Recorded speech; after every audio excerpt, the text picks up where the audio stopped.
budget into this year's budget to make sure that basic government functions continue. I think it's the right thing to do to make sure that we don't have a government shutdown. And that's preventable. We have a Budget Control Act, right? We agreed to a certain amount of money that was going to be spent each year and certain funding levels for our military, our education system, and so forth. If we stick to that deal, then I will be supportive of us sticking to that deal. It's a deal that I made.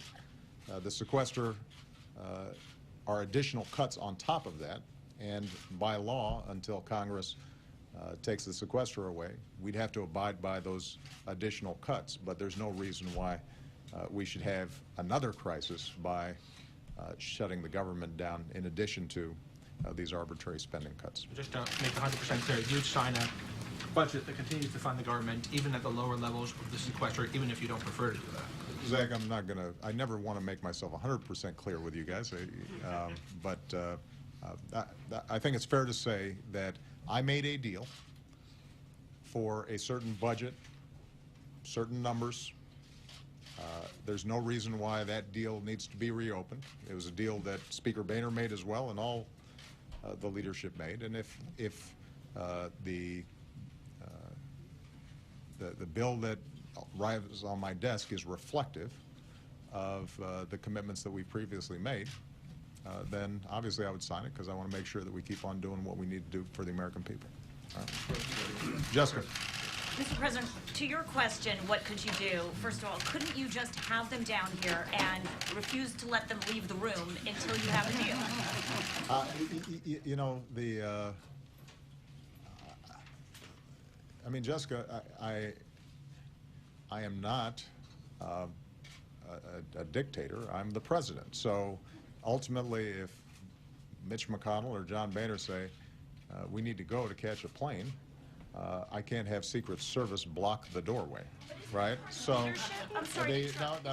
I understand, and I know that this has been some of the conventional wisdom that's been floating around Washington, that somehow, even though most people agree that I'm being reasonable, that most people agree I'm presenting a fair deal, the fact that they don't take it means that I should somehow, you know, do a Jedi mind meld with these folks and convince them to do what's right. Well, you know, they're elected. We have a constitutional system of government.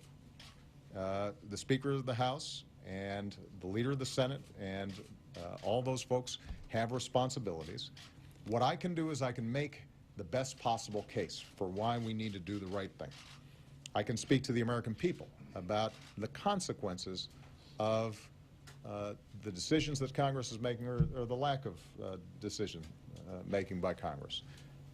But ultimately, it's a choice they make.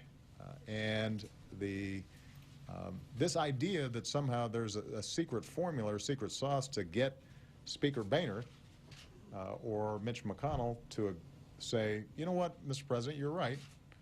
We should close some tax loopholes for the well-off and well-connected in exchange for some serious entitlement reform and spending cuts of programs we don't need.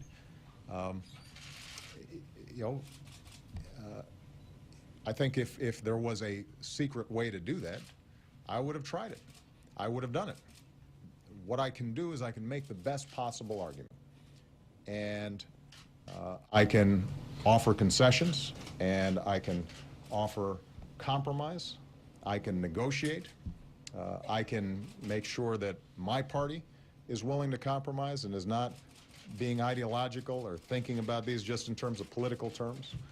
And I think I've done that, and I will continue to do that. But what I can't do is force. People may have the capacity to do that. And in the absence of. And you've been watching a live news conference from the President of the United States. We're going to break into this right now.